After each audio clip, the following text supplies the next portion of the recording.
1 second. Alright, we are. What? John, sit down. Okay. We are back for part two. Everybody hung around. This is the Mystical Carter, the Mystical One, aka Romeo Diamond, coming to you live from the East Coast, baby. I have Miss Candelaria still on the line.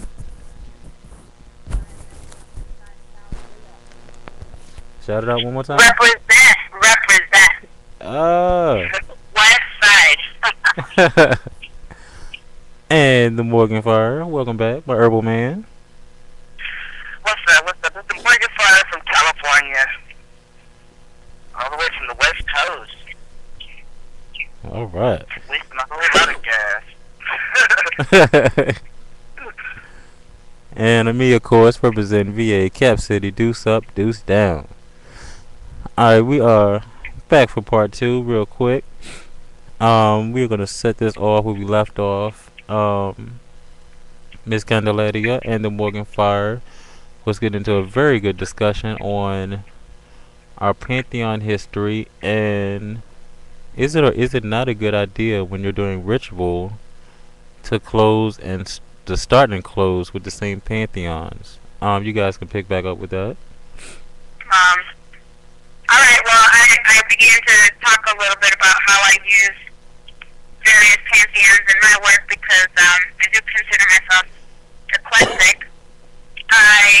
When I do ritual, say I'm doing a 7-day ritual and I'm using one spirit or deity, I'll make sure that during those 7 days, I just honor that particular spirit or deity, and I don't work with multiple deities at once. So if I open a circle and I call upon a god or goddess, for example, I stick within the pantheon. I don't bounce around from Greek and Roman to Yoruban to Haitian. I don't do that in one ritual. But depending on the different purpose, if I need something or if it's different time or specific Esbat or Sabbath, I will use a corresponding deity or god or goddess to do work. Okay. And one thing that we mentioned that this part of the conversation got cut off is that I'm from the East Coast. Miss Candelaria representing the Midwest, and the Morgan Fires are all the way on the West. And our current pantheons are from Africa, and they are set up the same exact way. Mine being in the East, hers being in the Midwest, and the Morgan Fires being on the West Coast area of Africa. We thought that was pretty cool, so I had to slide that in there. It's definitely cool. Right now, Mystical Carter, you got your altar set up to Papa Legba, right? And that's Haitian voodoo, correct? Yeah. Yep. That's me. That's the Morgan right. Fire. And then I've got Elegua, which is from West Africa, follows the Yoruban tradition, particularly in the Caribbean, not necessarily Haiti, but in Puerto Rico, Cuba, we do Elegua. Okay. And mine was the Miss Kuan Yin and Buddha, who is also corresponding. What was the name? Morgan Fire. Yebaya. Yebaya. Yebaya. All right. Yebaya. Either way. And she's the goddess of the sea and healing.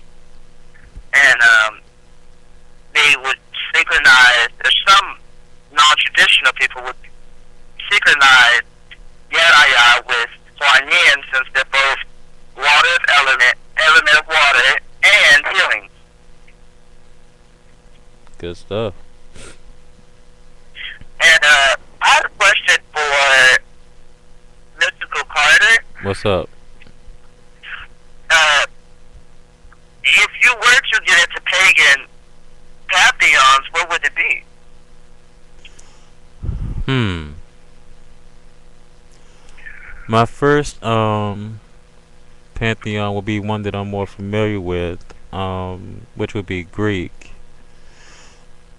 and Miss Athena. I've always been drawn to Athena and Aphrodite. I actually had an experience on one full moon a few months back where they talked to me and told me to stay on my path and not to let nobody stray me off of it. That I was headed in the right direction for all the right reasons, and Miss Athena gave me her strength and told me that she would be on my right hand if I ran into any problems, and I kind of stuck with that a little bit. Well, congratulations, because that sounds absolutely powerful. It really does. Um, Uh, because when deity talks to us, we have to be open and not question deity. Divine, we can't question divine. Like I said, divine will talk to you through many ways, and we have to immediately accept these words that are coming from deity and honor them. Now, for this Candelaria, you are eclectic, and there are many Afro-Caribbean traditions out there. But which one do you say that you draw upon the most? I would say Santeria. Although, I'll be honest, I'm having a complex about it because of the synchronization with Catholicism. And I have my own personal issues with Catholicism. However, you know, I do leave that out when I think about what I'm practicing because in the end, it is from Africa. It came before Catholicism was introduced, and I leave it at that. So I just focus on the African when I do that. I try not to mix up the Catholic in it too much. Okay. Because that's really common in Haiti, for people to mix up the Catholic and Loa together because it was actually synchronized that way through their travels here. It's more popular in Haiti. I know in some of the Afro-Caribbean islands, they would not particularly worship the saint, but worship the idol in the image of like the synchronization just kind of made that their main image. You know, to hide it. Yeah. You might not have a picture of Papa Lesa, but you could use a picture of Saint Lazarus. And that's kind of how they use it now.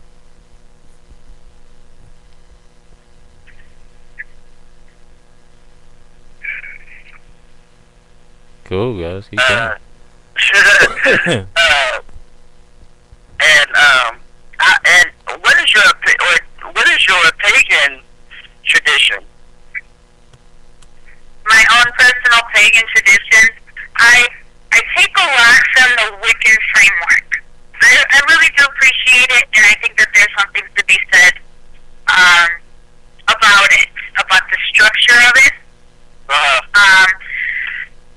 However, I don't limit myself to it.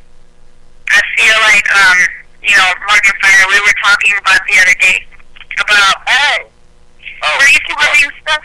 We were talking about free-forming rituals sometimes, and sometimes it's okay, but structure is also important. So maybe you could talk about that a little bit more.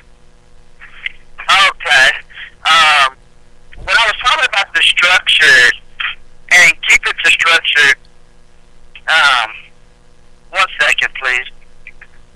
And when I was talking about keeping to structure, it's because, like old folks used to say, bind down the action unwanted. That means at least have it in mind the opposite of what you want. And that just comes in the structure of doing things. Because if you don't have like I always like to use this analogy. It's like two triangles. If you put them together, it makes a square. You have that split form and the structure, bringing them together, it makes a full whole square. It makes it complete. It makes it, I don't know how to say it any more than that. It just makes it complete. It makes it pretty much original. And keeps it to tradition. But there's another thing about tradition when it comes to the African traditions, especially with Haitian voodoo, or just voodoo period, the spirit religion. With that, we like to keep it in the whole structure of honoring God, honoring the angels, and then honoring the saints and things like that. Honor Legba and his presence. And this whole reason is because everybody has to get their say so. Nobody there put higher than nobody else. You just have to follow that structure and get the best result. Okay. And if there was anything more that I could go on that you could clarify your question, that would be good. No, I think that answers it. I don't think that there's any, obviously, there's no right or wrong answer when it comes to these things. And, I think the main point is that here, we're trying to exchange, and, here we are from different parts of the country, and we are people of the diaspora, and we have appreciated all kinds of different traditions and things that influence us and that have made us who we are now.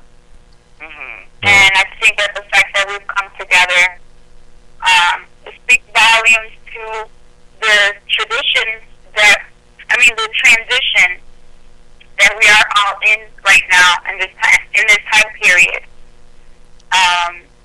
That I really felt this. I want to share with you guys, if I can, something that happened over winter solstice. Obviously, we had our full moon. We had it was a very special night, and I felt a shift. I really felt a shift. I felt like some of us had to make the choice, and the choice would have been to accept the path that we're on, such as the three of us have accepted the path and have chosen to continue on this path, and others, would be forced to make the choice, and if they made the choice to not follow spirit and deity or knowledge, the path of knowledge, that they may be doomed, and it may be one of those, it may be Armageddon in the sense that it's, the world's not ending, but mental oppression. yes, and we're evolving mentally and spiritually, and the world is coming back to paganism. Right. And Mr. Carter, what is your opinion on it, on this transition? I think during this transitional period, especially with the witches and the Wiccans that I have had a pleasure of meeting and celebrating the Sabbats and Esbats with, it's gonna come to a point of enlightenment. Like you think it's gonna get to a point to where they realize that our doom as humanity isn't exactly what they thought it was gonna be, and They that, have too. huh? They isn't They who? have too.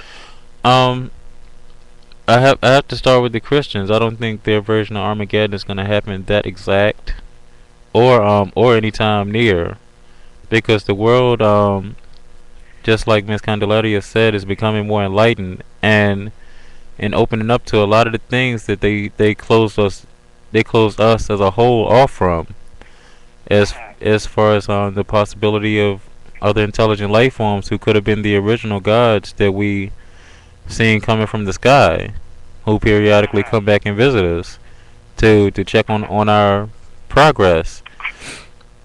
One conversation I had with a friend of mine here,